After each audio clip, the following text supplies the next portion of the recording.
उर्दू को लेकर जो ये विशेष प्रेम आपका है, एक किस्सा मैंने मनोज मुंतशिर के बारे में पढ़ा जिसमें वो ये कहते हैं, उर्दू पढ़ने के लिए मस्जिद के नीचे जाकर किताब खरीदी और शायद 2 रुपए की किताब थी जिससे वो सिलसिला आगे बढ़ निकला और ऐसा बढ़ निकला कि नाम मनोज शुक्ला से मनोज मुंतशिर हो गया। और आज भी जब आपकी रचनाओं की तरफ आप नज़र डालते हैं तो उर्दू के प्रति एक विशेष प्रेम उसमें झलकता है।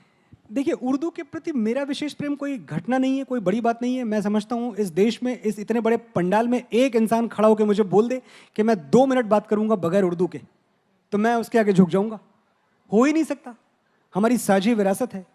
जितना राणा प्रताप हमारे हैं उतने ही अकबर हमारे हैं। तो जब आप इस पे जाएंगे कि आप एक ज़बान को पूरी तरह से निकाल के फेंकने की कोशिश करेंगे हमारी तरबियत से, हमारे संस्कार से, तो बहुत बड़ी गड़बड़ हो जाएगी। क्योंकि ज़बान तो निकलेगी नहीं, लेकिन जो हमारी यूनिटी है उस पर ज़रूर असर पड़ जाएगा।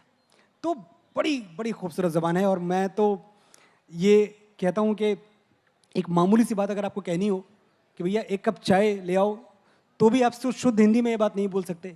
आप इसको बोलने के लिए कई लफ्ज़ों, कई तरह के, कई भाषाओं का इस्तेमाल करेंगे, तब आप इतनी मामूली बात कह पाएंगे कि 1 कप चाय पिला दो।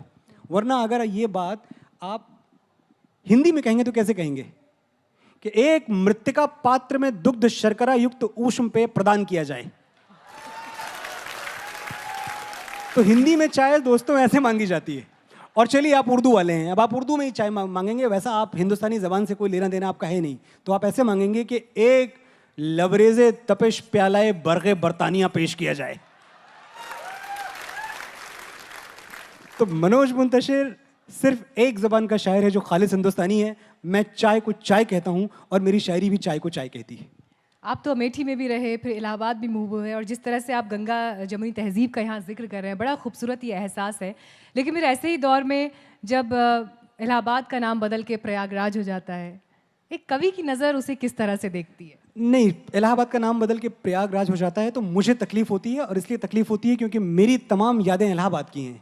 तो मुझे ऐसे ही लगता है जैसे मेरी माँ का नाम किसी ने बदल दिया। मैं तो जब पैदा हुआ था मैं उनको प्रेमा शुक्ला के नाम से जानता था।